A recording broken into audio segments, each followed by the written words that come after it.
کیا قرآن اور پیغمبر اسلام بائبل کی تصدیق کرتے ہیں یا پھر اسے رد کرتے ہیں؟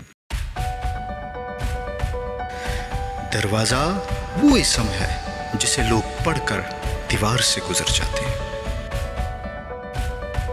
قرآن مجید بائبل کو خدا کی محفوظ سچائی کے طور پر سہراتا۔ بحیثیت مسلمان آپ کی رہنما کتاب کون سی ہے؟ اگر احادیث یا ائمہ کرام قرآن سے اختلاف کرتے ہیں تو آپ کس کو ترجیح دیں گے؟ غالباً آپ کا حتمی یقین قرآن مجید پر ہی ہوگا۔ کیا قرآن مجید آپ کو بائبل کے مطالعہ کی اجازت دیتا ہے؟ بے شک ہم نے توریت نازل فرمائی جس میں ہدایت اور روشنی ہے، سورہ مائدہ 44ویں آیت اور سورہ بقرہ 87ویں آیت۔ اور ہم نے موسیٰ کو کتاب عنایت کی اور اس کے پیچھے یکے بعد دیگر پیغمبر بھیجتے رہے اور عیسیٰ ابن مریم کو کھلے نشانات بخشے، جبرائیل سے اس کی مدد دی۔ تو جب کوئی پیغمبر تمہارے پاس ایسی باتیں لے کر آئے جن کو تمہارا جی نہیں چاہتا تو تم سرکش ہو جاتے رہے اور ایک گروہ کو تو جھٹلاتے رہے اور ایک گروہ کو قتل کرتے رہے، سورہ البقرہ 87ویں آیت 3 آیت۔ اور ان پیغمبروں کو بعد انہی کے قدموں پر ہم نے عیسیٰ ابن مریم کو بھیجا جو اپنے سے پہلے کی کتاب تورات کی تصدیق کرتے تھے، اور ان کو انجیل عنایت کی جس میں ہدایت اور نور اور تورات کی جو اس سے پہلی کتابیں ہیں تصدیق کرتی ہیں اور پرہیزگاروں کو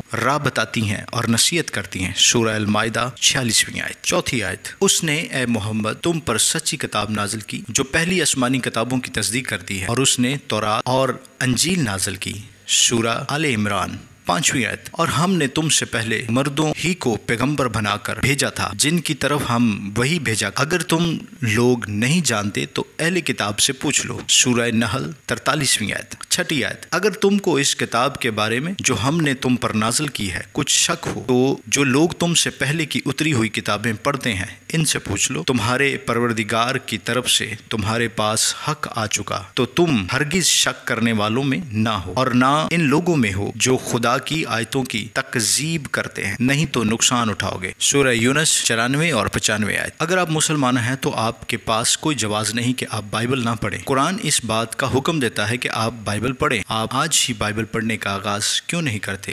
صرف مقدس حضرت یسوع المسیح ہی آپ کو جنت الفردوس کی یقین دہانی کرا سکتا ہے۔